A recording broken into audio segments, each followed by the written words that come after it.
सास का अखाड़ा बहू ने पछाड़ा। माँ जी, ये कैसे बना रही है शिमला मिर्च? नहीं नहीं नहीं, ऐसे कोई नहीं खाएगा। आप हटिए, मैं बनाती हूँ। कोई नहीं खाएगा? अरे तेरे मायके वालों के लिए नहीं बना रही हूँ, अपने पति, बेटे और बेटी के लिए बना रही हूँ। और वो लोग शिमला मिर्ची ऐसी ही पिछले कई सालों से खाते आ रहे हैं। बहू हो ना, थोड़ा सोच समझ कर जबान खोला करो, समझी? माँ जी, फिर तो मैं यही कहूँगी कि आपको खाना बनाना आता ही नहीं। बहू शिमला मिर्च बना लेती है, लेकिन अपने अंदाज में, फिर खाने के टेबल पर। ये सब्जी क्या बहू ने बनाई है? आज बहुत अलग लग रही है। भाभी, रंग तो बड़ा अच्छा दिख रहा है सब्जी का। अरे नहीं नहीं, मुझे तो माँ के हाथ वाली खानी थी। क्या है रीना, सब्जी माँ को ही बनाने दिया करो ना। सास, जिसे अब थोड़ा सा अपना पल्ला भारी दिख रहा होता है। अरे अब बेटा, मेरा जमाना आ गया। ये घर कभी मेरे नाम से चलता था, लेकिन अब लग रहा है कि मेरा होना ना होना एक ही बराबर है। बहू तो पूरे घर के साथ रसोई में भी राज करना चाहती है। माँ जी, आप ही ने तो कहा था शादी के वक्त कि रानी बनाकर रखेंगी मुझे। तो देखिए, रानी का काम यही होता है ना, राज करना। अरे देख बहू, माना तू राज करना चाहती है, लेकिन भूल मत, पूरी रियासत अभी मेरी है। अरे कैसी बात कर रही हो तुम दोनों? और ये क्या तरीका होता है बहू से बात करने का? बेचारी अभी तो आई है, उसको आजादी भी नहीं दोगी क्या? तो वो इस घर को अपना घर कैसे समझेगी? देखिए पापा, माँ सही कह रही है। घर को अपना घर समझी, इसमें कोई बुरी बात नहीं है, लेकिन सिर्फ अपना और हमें पराया करने की कोशिश करे ना जी ना, ये सोच तो बिल्कुल अच्छी नहीं है। देख, तू छोटी है ना, छोटी की तरह रहा कर, हर बात पर बीच में ना बोला कर। क्यों?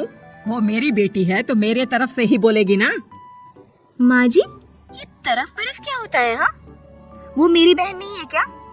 मैं मानती हूँ कि आज मैंने सब्जी बना दी, लेकिन थोड़ा खाने में बदलाव करना हम स्त्रियां भी तो जानती हैं और चाहती भी हैं। तो इसका मतलब ये तो नहीं कि घर के खाने की कोई वैल्यू ही नहीं है। देख, मैं कोई बहस नहीं करना चाहती, जाओ खाना खा लो। सभी खाना खाने बैठ जाते हैं। अगले रोज, माँ जी प्लीज, ये आस पड़ोस वालों को बोलिए ना, मुंह उठाकर घर में मत आ जाया करे। अरे किसी के घर आने जाने का कुछ वक्त तो होना चाहिए। यहाँ तो सारा दिन मानो लोगों ने धर्मशाला बनाकर रखी है। बहू, वो हम लोगों के परिवार जैसे हैं, पिछले 25 साल से हमारे साथ है, और ये मेरा घर है। यहाँ कौन आएगा कौन नहीं, ये तू कैसे डिसाइड करेगी? और हाँ, तुझे अगर पसंद नहीं ना, तो अपने कमरे में चली जाया कर।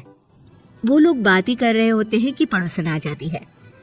अरे बहन, हम लोगों ने जागरण रखा है माता का आज रात, सुबह का भंडारा भी, तो बहू रानी को लेकर आना। हाँ बिटिया, अच्छा चलती हूँ, और घरों में भी निमंत्रण देना है। अरे हाँ हाँ, हम जरूर आ जाएंगे। वैसे किस किस को बुला रही हो? वो तुम्हारी ननद और भाभी भी आ रहे हैं क्या? माँ, क्या आप इनके पूरे खानदान को जानती हैं?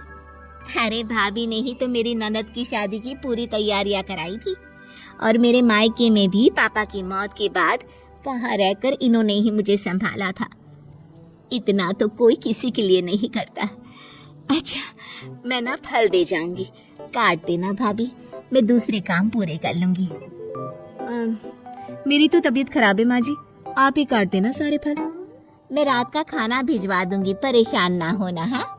अरे नहीं नहीं, हम लोग बना लेंगे, 4 लोगों का खाना तो बनाना है। अरे नहीं नहीं, आप फल पर लग जाओगी, और बहू की तबीयत भी ठीक नहीं, खाना मैं ही भिजवा दूंगी।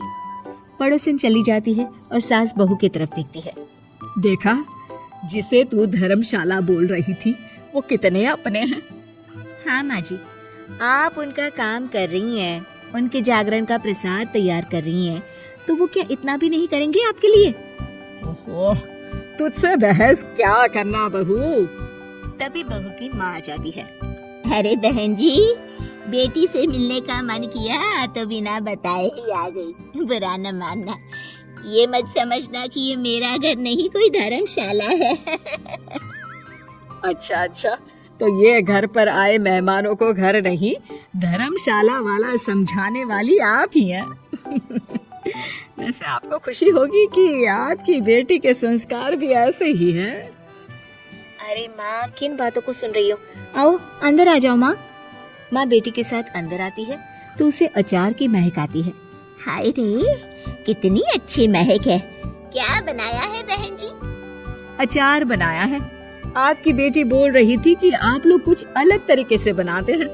मैं तो बस ऐसे ही। हम लोगों के घर पर तो अचार टिकता ही नहीं है। अरे आता ही किसे है अचार बनाना? लेकिन जैसे ही बेटी माँ को कमरे में ले जाती है, क्या है माँ, क्यों आ गई यहाँ पर? बताकर तो आना चाहिए। अरे कैसी बात कर रही है बेटी?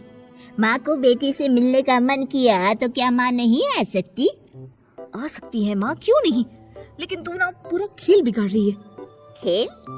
कैसा खेल बेटी? मुझे भी तो बता देती तो मैं भी खेल लेती। माँ, जब से शादी करके इस घर में आई हूँ ना, सासू माँ ने मेरा घर का रट लगा कर रखा है। अब मैं ये बताना चाहती हूँ कि यहाँ मैं आ गई हूँ। कोई भी चीज जो पहले होती थी वो ठीक नहीं थी, तो मैं उसे परफेक्ट करूंगी। अच्छा, यानी बात सिंहासन की है कि पहली रानी को उतारना है। हाँ माँ, तुम्हें जो समझना है समझो, लेकिन बात तो यही है। पर बेटा वो बेटी कुछ नहीं समझती और दरवाजा खोलकर बाहर चली जाती है। माँ, जो कि एक अच्छी औरत होती है, बेटे को समझाने की कोशिश तो करती है। बाहर सास के सामने माँ कहती है, अरे बहन जी, आज चलिए ना मेरे साथ मेरे घर, बहू का मायका भी देख लीजिए। अरे नहीं नहीं बहन जी, आप ही रुकिए हम लोगों के पास। शाम को जागरण है, वहाँ ले चलेंगे। उसी का प्रसाद तैयार कर रही हूँ।